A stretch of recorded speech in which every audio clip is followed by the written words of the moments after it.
how you interpret reality. These are real simple examples, but it's happening on a mega scale. As Einstein said, reality is an illusion, albeit a persistent one. And the reason it's a persistent illusion we'll come to as we go along in this last section. As this guy, H.M. Tomlinson, said, we see things not as they are, but as we are.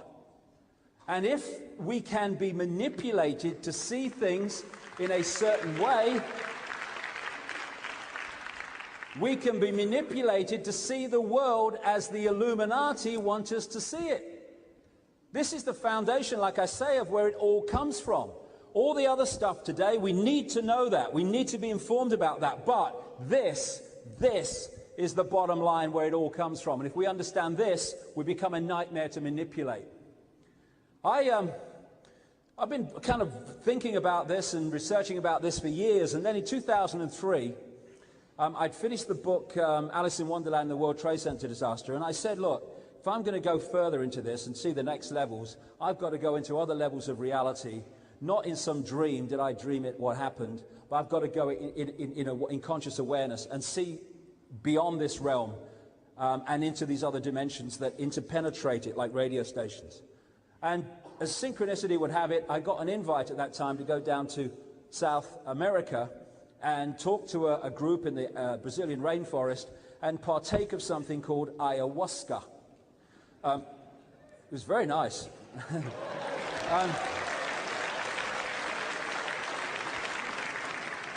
And I took this stuff. I could have taken it 4 times. I took it twice. That was enough for me. And over 2 nights, I went into another state of consciousness. And especially on the second night, for 5 hours, this voice took a female form, but, you know, it's just that form. We are infinite consciousness, male, female, the whole thing. It talked to me as loud as I'm talking now for 5 hours about the nature of reality and the fact that it's all an illusion. And it was so funny. I mean, this level of consciousness, if it was a comedian, it would clean up. It was so funny.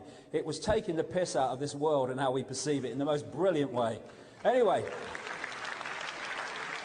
what it said was when it opened up, it said over and over again, it said, all you need to know is this. Infinite love is the only truth. Everything else is illusion. And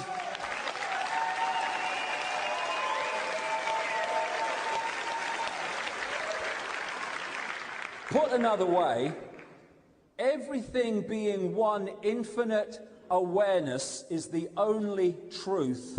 Everything else is the imagination of that awareness made manifest.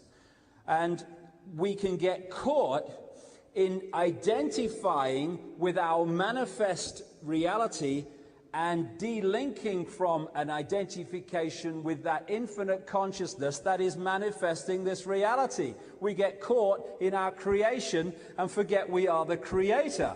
That's what we've done here. We've got locked and identified with what we are creating and what we're experiencing instead of what we are.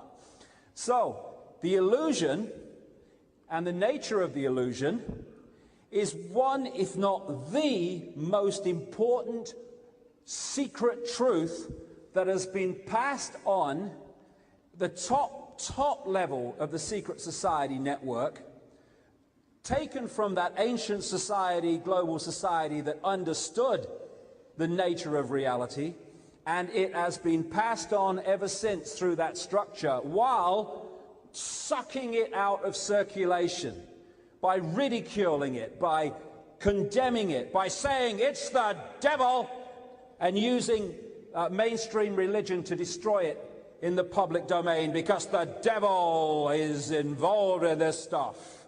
And this is how it has worked, and we've lost an identification with who we are. Oneness, infinite consciousness expressing itself through this at this time and through everything else.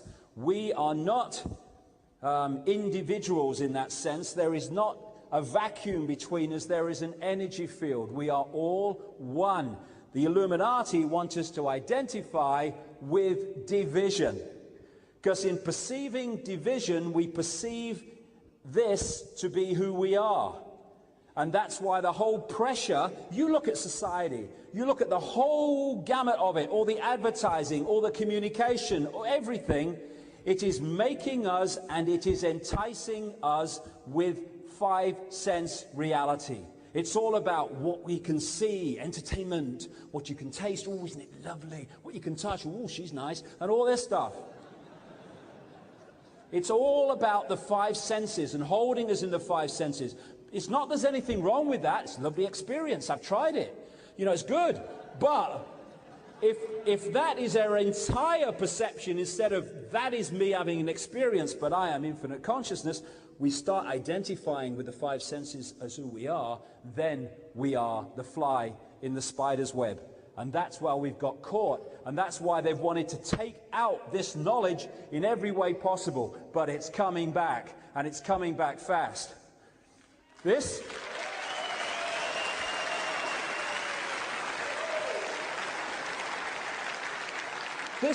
is how we perceive ourselves, and we're encouraged to.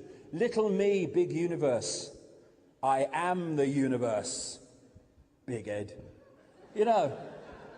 You're so conceited, you think you're everything, don't you? Actually, I do. Yes, that's absolutely right. Hey, but so are you, you conceited sod. Yes. Think small, create small. We are oneness. They want to keep us in division. Now, the way they do it is get us to identify with the computer, and that's what it is. This is a biological computer. And after that experience with the ayahuasca and stuff, I came back and I started researching all this stuff from a scientific point of view to see if there was any correlation. When you get away from mainstream science that's taught in the schools and all that stuff, and you get into the cutting edge of science, you find that scientists have already understood that reality is an illusion. And they've already started to understand at the cutting edge that this is a biological computer.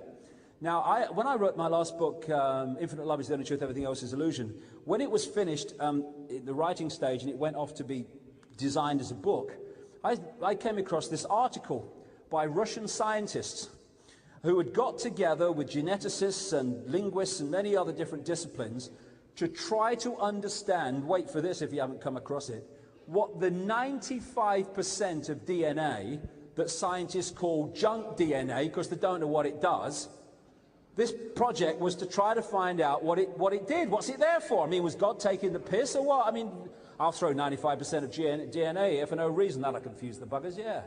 And as science being science, because it doesn't understand it, then it calls it junk DNA, as if it's got no purpose. It's just junk DNA, there's no reason, right? Well, what this scientific project with the Russian scientists discovered and concluded was that the body, in its words, is a biological computer. I nearly fell off my chair. I thought I just wrote that a week ago. Anyway, this is a photograph on the right of an experiment done in a Paris hospital where the acupuncture points were around the body. They were injected with a dye that could be photographed. And this photograph is of where the dye went down the acupuncture meridians lines. Now, when I looked at that, the first thing that came to me was that's a bloody circuit board. And what they found is that when these lines of energy, what they call meridian lines and chi or chi energy, when it's moving through the body slowly or too slow for its natural balance, people get ill. When it is moving around the body at its optimum speed, people are healthy. Why? Because what the energy is information passing around the computer. And this is the first time in known human history when we can really start to perceive the situation, because we have computers, we have television.